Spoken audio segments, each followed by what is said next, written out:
I've always been the one holding my family together.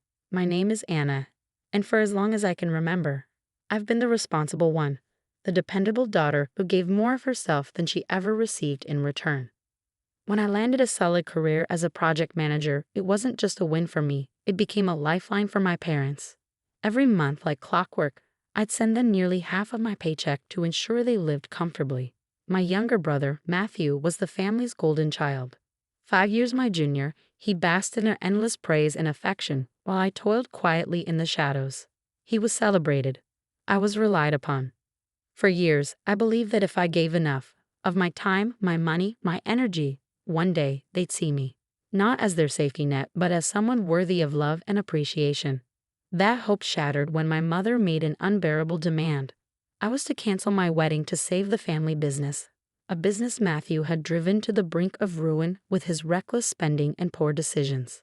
The call came just days before my wedding. "Anna, we need your help," my mother said, her voice devoid of doubt or hesitation. "The business is in trouble, and Matthew, he needs your support to get it back on track." I felt my stomach twist. This was supposed to be my time, finally, a moment for my happiness.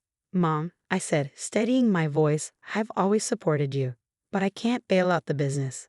I have my own future to think about." There was a long silence before her voice returned, cold and cutting. "So you're just going to abandon us after everything we've done for you? Walk away when your family needs you most?"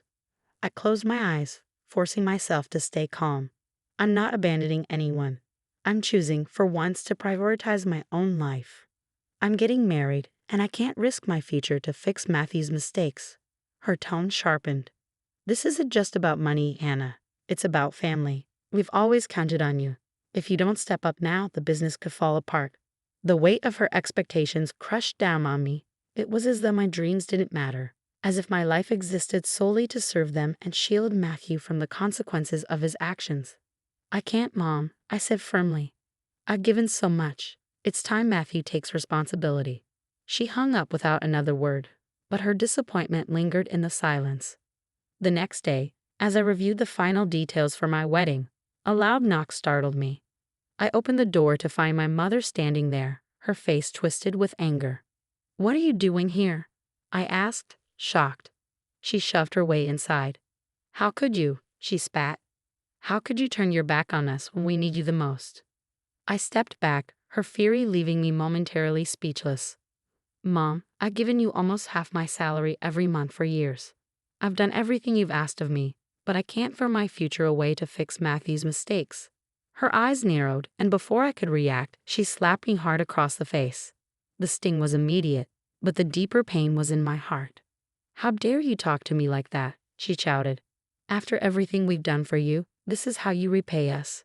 You don't disobey me, Anna. You owe this family everything." I clutched my burning cheek, tears threatening to spill. This was it, the moment I finally saw the truth. To them, I was nothing more than a provider, a resource.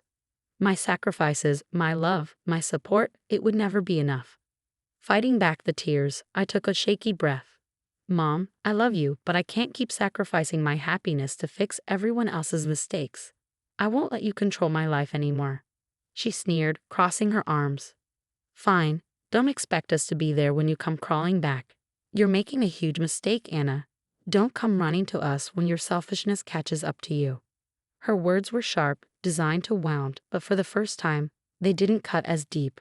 Instead, I felt an unexpected sense of liberation, as if a weight I'd carried for years was finally lifting.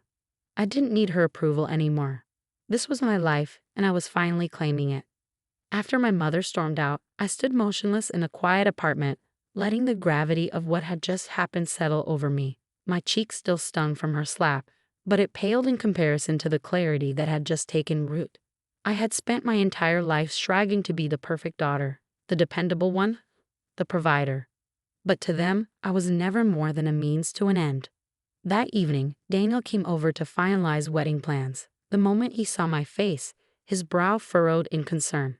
He stepped closer, gently brushing his fingers against my cheek. "Lindo, what happened?" I tried to hold it together, but my voice wavered as I recounted everything.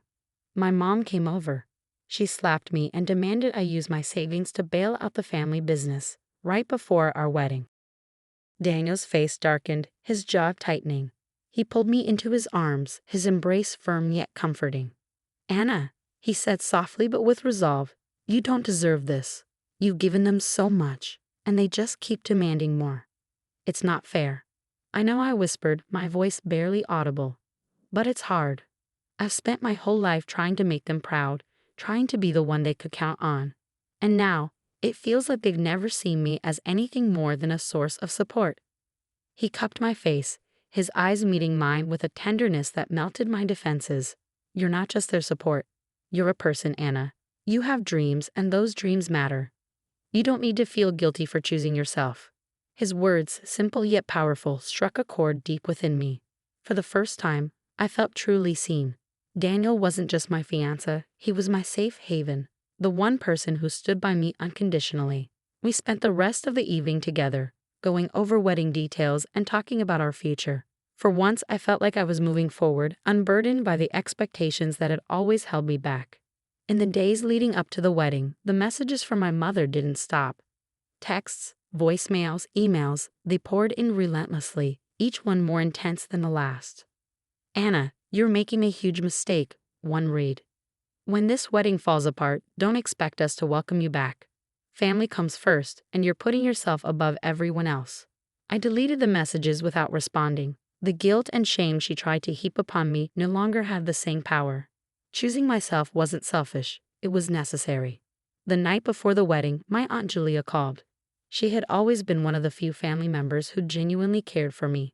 "Anna," she said gently, "I've heard about everything with your parents. I just want you to know that you're doing the right thing. You've given so much to this family, and you deserve to be happy." A lump formed in my throat. Aunt Julia's words were a balm to my soul.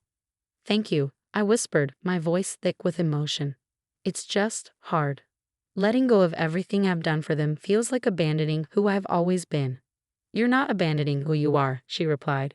"You're finally embracing who you've always been meant to be. Choosing yourself isn't wrong, it's brave." Her words stayed with me as I prepared for my wedding the next morning. A surprising sense of calm washed over me. Gone was the usual anxiety that accompanied family gatherings. Instead, there was quiet determination. This day was for Daniel and me, a celebration of a life we were choosing together. As I stood before the mirror, dressed in my gown, I saw myself clearly for the first time. A woman free from the crushing weight of her family's expectations. When I walked down the aisle and saw Daniel waiting for me, his eyes lit up with pride and love. It was a look that said, "I see you, Anna. All of you." In that moment, I knew every sacrifice, every painful realization had led me here, to a place of pure freedom and joy. We exchanged our vows, promising to stand by each other in ways I had never experienced before. Daniel's words about supporting my dreams and valuing me for who I was, not what I could provide, felt like a soothing balm, healing years of pain. The reception that followed was small, intimate, and filled with genuine love. Surrounded by people who celebrated me simply for being myself, I felt at peace. For the first time, I was living a life on my terms. In the days after the wedding, Daniel and I packed up and moved to Austin. It was the start of a new chapter, a fresh beginning in a city where we could build a life free from the shadows of my family's demands. The transition wasn't without its challenges. Just days after settling into our new apartment, I received another message from my mother. It was blunt, harsh, and filled with accusations. "You've abandoned your family. You chose yourself over us.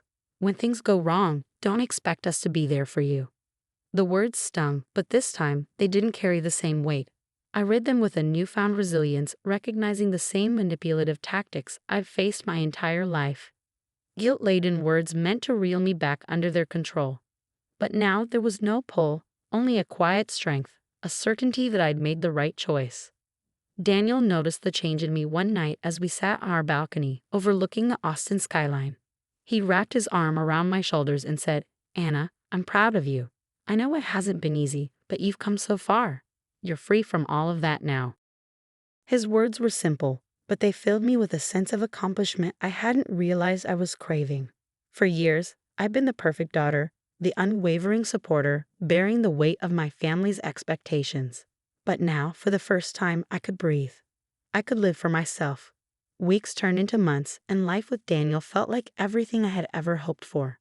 We spent our days dreaming about the future, planning our next steps, and talking about starting a family someday. Our life was simple, but it was ours, untainted by the toxic cycles I had left behind. One afternoon, I received an unexpected call from my cousin Adam. "Anna," he said, his voice filled with genuine remorse. "I just wanted to say I'm sorry. I've heard everything that happened, and I don't know why they treated you that way. You've always deserved better." Hearing those words brought a lump to my throat. I hadn't expected an apology, let alone validation from someone within my family. "Thank you, Adam," I replied softly.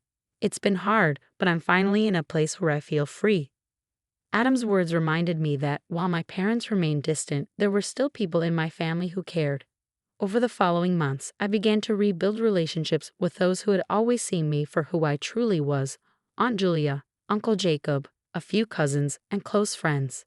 They became my extended family, the ones who celebrated my joy without strings attached.